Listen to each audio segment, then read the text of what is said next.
पवाड़ा JJ colony में जहां गुज़िश्ता 3 दिन पहले ये आग लगी थी और इस आग में तकरीबन 63 या 64 घर जो जल के खाक हो गए हैं और बिल्कुल मिट्टी में मिल गए। किसी का कोई सामान बिल्कुल भी ना बच पाया, जो कपड़े पहन रखे थे वही कपड़े में रहे।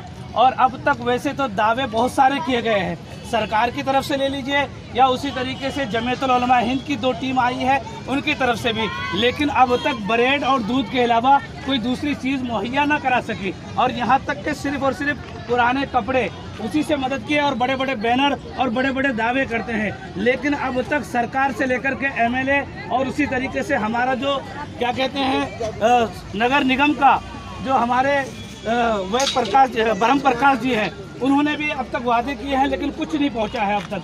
मेरी मांग क्या है और यहाँ की जो जनता है वो जनता क्या कहना चाहती है, हम ये चाहते हैं कि चाहे सरकार हो चाहे जमीयतुल उलमा हिंद हो, अब तक क्योंकि ये लोग आप देख सकते हैं कि बगैर साजो सामान के रात ज़िंदगी बसर कर रहे हैं। यहाँ मच्छर भी है, यहाँ बीमारी का भी खतरा है, तरह तरह की चीज़ है। और ऐसी हवा में जो हवा लू चल रही है और इसमें लोग न जाने बीमार पड़ जाते हैं, तो ऐसी जगह पे कम से कम एक सही टेंट का इंतज़ाम करके देते ताकि लोग सही तरीके से ज़िंदगी गुजर करते। उसी तरीके से शौचालय का इंतज़ाम होना चाहिए था जो अब तक नहीं हुआ है। उसी तरीके से सही साफ़ पानी का इंतज़ाम होना चाहिए था, नहीं हुआ है। हम मांग करते हैं जमीयतुल उलमा हिंद से, क्योंकि इसलिए मांग करते हैं क्योंकि उन्होंने अब तक बैनर लगाया है, उनके अलावा कोई एनजीओ ने अब तक बैनर नहीं लगाया राहती कैंप का, लेकिन यहाँ जमीयत का कोई आदमी नहीं है। आखिर हम मदद मांगे तो किससे मांगे, कहे तो किससे कहें।